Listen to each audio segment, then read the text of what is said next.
We have lots to discuss here in today's video, including some NHL trade rumors around teams like the Toronto Maple Leafs and the Montreal Canadiens. We have some updates as well on contract extensions for top stars like Connor McDavid and Kyle Connor. Big news on Quebec City, getting some pretty high-level hockey here in the next few years. Going to be hosting some major tournaments. Plus, the Seattle Kraken have introduced a new third jersey. We have some other updates around the NHL, including a trade, even though it's just a small prospect deal between the Kraken and the Flyers. A lot more coming up next. So welcome back to another video here at Top Shelf Hockey. As I mentioned, we have a variety of things to talk about here today. A fair bit of NHL news and some trade talk to take a look at. First up, I want to start with a couple of longtime players announcing their retirements from the NHL here today. Veteran NHL defenseman Marco Scandella, 35 years of age, has announced his retirement from pro hockey after playing 14 seasons and being a second-round pick in 2008. That is all for a career for him. He didn't play last year. He last appeared in the NHL in the 23-24 season. Of course, he gets started with his career with the Minnesota Wild, went on to play with the Buffalo Sabres, the Montreal Canadiens, and then finished with the St. Louis Blues, putting up 170 points over 784 career games, and plus another 56 postseason games as well. So Scandella, I think, had a pretty solid career. For the most part, he was considered a pretty steady, serviceable, reliable defenseman. So I think he's got lots to be proud of for his career. So I want to wish him the best for whatever comes next. We also got word today the veteran goaltender Dell has announced his retirement after 10 seasons in pro hockey, 8 in the Sharks organization. For the most part, was a serviceable backup goaltender. Finished with a record of 48, 37, and 12 in 111 NHL games. Also appeared for a couple of seasons with the Buffalo Sabres as well. So Dell, no longer playing pro hockey, officially retired. We also, as I said, had a trade today. The trade we've been waiting for. We've been talking about the Robertson trade. It's just not the Robertson trade that we thought we were going to be getting. Of course, we've talked a lot about Jason Robertson and his brother Nick. They've both been in the rumor mill for a chunk of time here in the offseason, wondering about the future for both. We know Nick Robertson has been on, I don't know what you want to call it, kind of limited time with the Leafs. So still a lot of people convinced he doesn't have a long-term future there, but we'll see. He did re-sign, and of course Jason Robertson entering the last year of his contract with Dallas, and lots of speculation about his future. The Robertson trade that took place today was not either of those guys. It was Tucker Robertson, who was the prospect for the Seattle Kraken, who's been traded to the Philadelphia Flyers. So Tucker Robertson is a 22-year-old prospect, forward in the final year of his entry-level contract, has yet to play an NHL game, has mostly played in the American Hockey League. He has been traded from Seattle to the Philadelphia Flyers for John Randall Avon. Also a 22-year-old forward in the final year of his entry-level contract. Both guys have had 2 years pro now and have only played in the American Hockey League. No NHL games for either player here as of yet, so it was really not all that exciting. But when I seen there was a trade and it was Robertson, I was like, oh, and then it was quickly a bit of a letdown. Hopefully we get some more exciting news in the trade front to talk about here in the coming days. We also got some unfortunate news in Colorado today. The Avalanche today announced that defenseman Jacob MacDonald ended up having to have hip surgery, which he just had a few days ago, and is going to be out of action for about 5 to 6 months. So he will not be ready to start the season, of course. He will miss a big chunk of it and probably won't be ready until the season's getting near the end of it. Also, some big news today for the city of Quebec City. We know Quebec City would love to have pro hockey back. They've been without the Nordiques for a long time now. Built a new arena. Been trying to lure the NHL back, unsuccessfully, mind you. But a couple of high-level tournaments are going to be coming to the city and being played out of the Videotron Center, which is a very nice arena. I've been in there for events.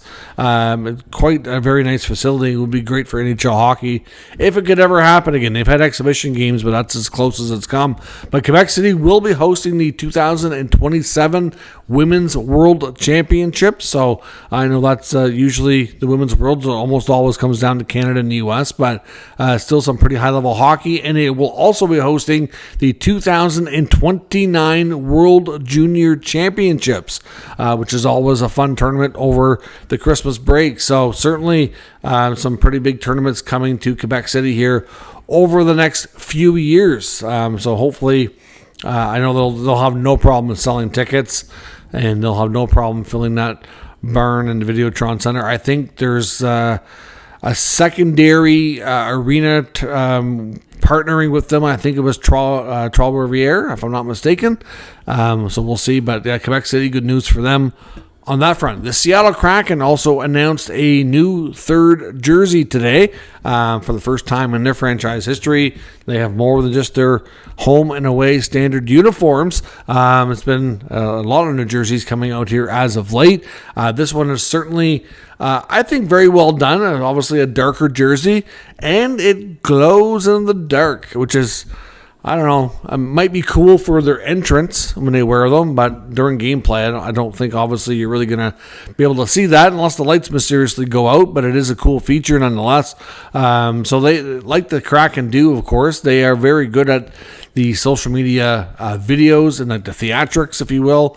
They've had obviously a little bit of a video series out over the summer months, kind of promoting something new that was coming. I figured it was a jersey, and well, here we are. So their posts today on their social media accounts say that this emerged from the darkness, illuminated by the bioluminescence. And then it said the third jersey awakes from the abyss. So just they do know how to do the theatrical part of it, obviously, and make it into like a little mini movie, if you will. But yeah, I think it's a pretty cool looking jersey. The fact that it glows in the dark is kind of neat. Like I said, it might not really have a big effect during gameplay, but if they wanted to dim the lights when they're coming onto the ice, it could be a cool thing. So we'll see. Let me know what you think of the jerseys. Of course, yesterday we had a new third for the Senators. We had a new road uniform for the Hurricanes. We've seen some other ones lately as well. Let me know which ones you think have done a great job, and let me know what you think of this one here. Obviously, I think it's pretty good myself, but obviously I'm not huge into jerseys and collecting like some people are, but obviously it's a pretty cool looking thing if you do ask my opinion. A couple of big contract extension updates. We'll start with Winnipeg Jets and top winger Kyle Connor. Dave Pagnotta, fourthperiod.com insider today on a Winnipeg radio hit was talking about this scenario, saying that the Jets, of course, really want to keep Kyle Connor, and that Connor himself is also very interested in staying and getting a contract figured out, and he would be very surprised if they didn't figure out a way to make it work for both sides. Of course, we know the Winnipeg Jets and have had some good seasons lately, have fallen short in the playoffs. Kyle Connor's been an absolutely huge part of that. Usually you can bank on him for at least 30, if not 40 goals, 70, 80 points or more. Plays in that top line with Mark Scheifele and is an absolute, super important player for them. After losing Nick Ehlers this past offseason, they really can't afford to lose Connor as well. I know there's been some talk that if he did make it to free agency, that being from Michigan, especially, and the fact that he's a really good hockey player, that the Detroit Red Wings would be a team to watch. Obviously, if you look at their team and how they're constructed, they could certainly use his services for sure. He might be interested in playing at home in Detroit. So I don't know if it'll get to that point, but according to Pagnotta, he's pretty confident that the Jets and Connor will work out an extension and extend that relationship. Now, of course, the bigger name getting all the attention and the headlines when it comes to the contract, though, lately, of course, is superstar Connor McDavid, captain of the Edmonton Oilers. A lot of people thought by now that we'd either be talking about his new contract, or at the very least, we'd be hearing rumblings that it's getting close and it should be signed before camp or something. But we're not hearing those types of things at all. We're hearing the exact opposite, that McDavid is still not ready and that it's going to be potentially a little longer. We don't know how long it's going to be, but he did conduct an interview today with TSN's Ryan Rishaug and kind of gave us a little bit more thoughts on the scenario, although I will say that based on his comments, I'm not sure that we can really still put a timeline on it. I don't think that Connor McDavid himself can put a timeline on it. He basically says that he's in absolutely no rush, that he's working through it with his family, his wife Lauren, and his agent, Jed Moldaver, of course. Big decision, not only for his career, but for his personal life as well. He wants the deal to be well thought out for both sides as well. He says his confidence in the team has never been higher. It's not about that. That he's trying to find a scenario that works for everyone, a deal that makes sense for the team to continue to be able to have success. And obviously, it's not all about money. He was asked flat out by Ryan Rishaug saying, there's some people out there that think that this could be all about, dollars and hitting a home run essentially. And, is it fair to say based on what you've been talking about, that that's not really the scenario? And McDavid was like, his response was pretty clear. He's like, anybody who's talking about this being all about money and hitting a home run doesn't know me very well. He's like, this is not about money. Obviously, he's like, it's, basically saying he deserves to be paid well for what he's been able to accomplish. But at the same time, this is all about winning and not only being fairly compensated, but also being, fair with the team to be able to put the best team on the ice. So it's a healthy balance between both of those things that's important to McDavid. Is it possible that, McDavid makes a decision and signs before the season starts? I don't think we can say no, that it's not. There's a lot of people that are commenting on this saying that it's pretty likely he goes into the season without a deal. And that's based on what he's had to say here. It wouldn't surprise me at this point. It sounds like I said, he's made it clear that he's in absolutely no rush, but he's also made it clear that he's not trying to run out the door either. Even Leon Draisaitl, who talked to the media today at one of the captain's skates, was asked about McDavid, and he's like, well, obviously I'd love to have him here as long as possible. I love playing with him, but he's like, it's not fair for me to comment on his contract and the whole process. He's like, I went through this last year, and he kind of let me do my thing, make my decision, and this is going to be about him and his family and his wife and their everything to do with them, and it's up to them. We can obviously hope that he stays and hope that it works out and all that stuff, but it's not, we're not going to bug him about it, basically, and I'm not, and he's not going to comment on it, which is probably a good way to be.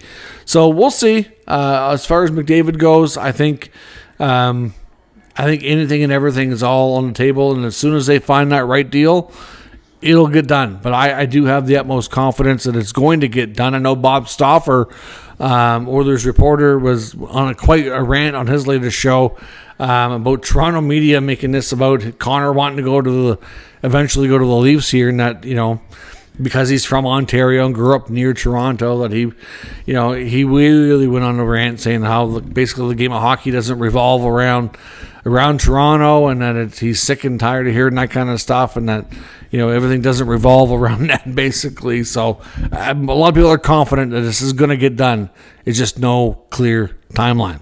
Now, speaking of the Leafs, we do have an updated rumor regarding what they may be looking at doing here. Of course, we've heard plenty about the forward group and the fact that they lost Mitch Marner, and really they've added some forwards that should be okay.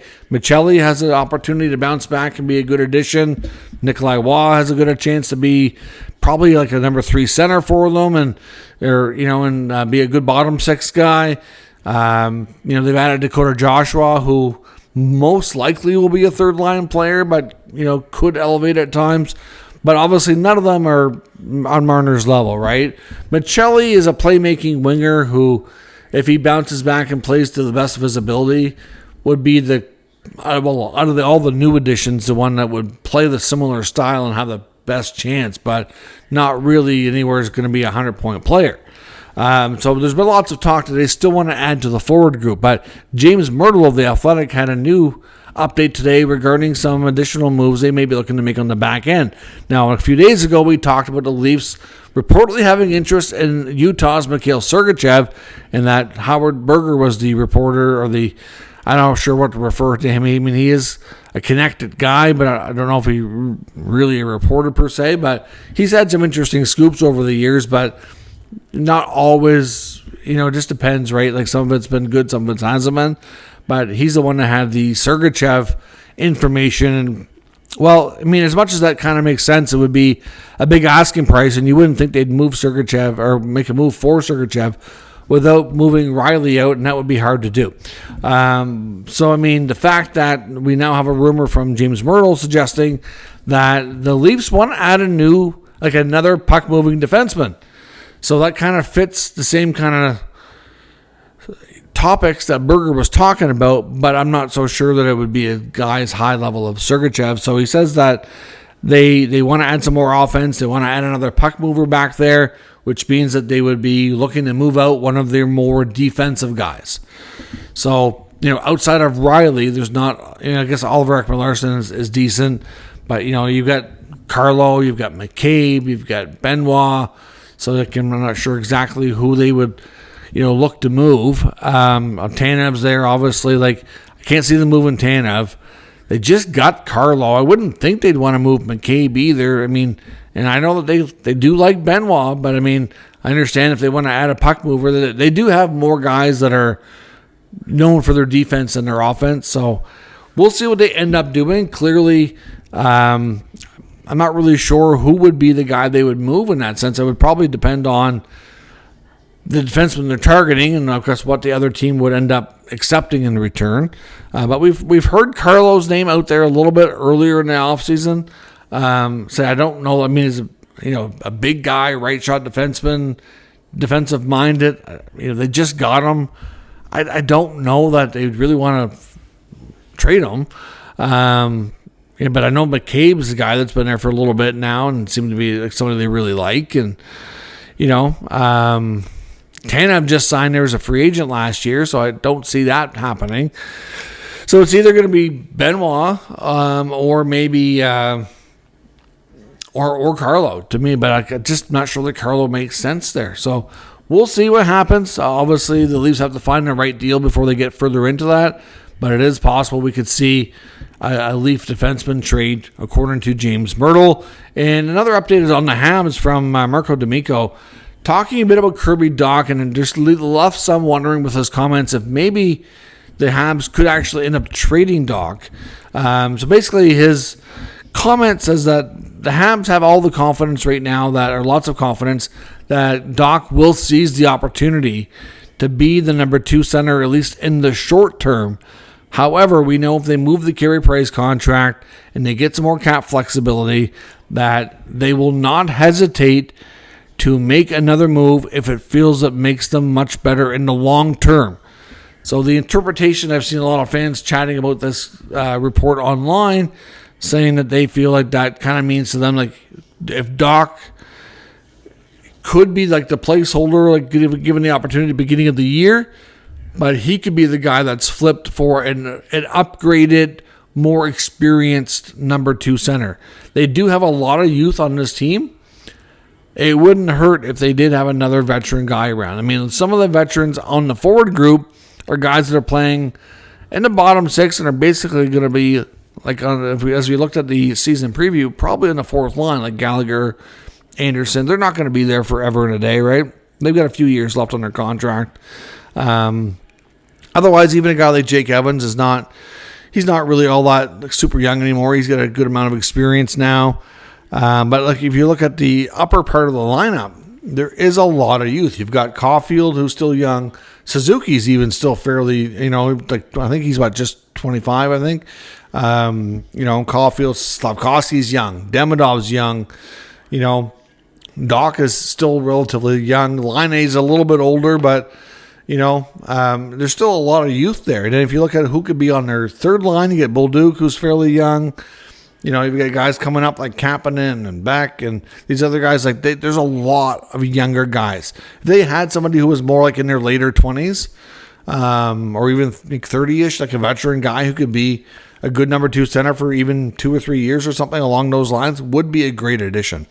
So it sounds like they wouldn't be opposed to moving Doc if the right deal like that is available. At least that's the interpretation what people took from D'Amico's comments on that situation. So we'll see. It's going to be interesting to see how they handle that number 2 center spot, but only time will tell before we get into camp and see how Doc looks. Is he ready to start the season, and how does he play, and kind of go from there. So let me know your thoughts on all of today's news and rumors in the comments. We'll talk about it further in the comment section. If you're new to the channel, of course, make sure you subscribe and stick around. We'll keep you up to date with all the news, rumors, and analysis of all 32 NHL teams. Thank you for watching, and I will catch you next time.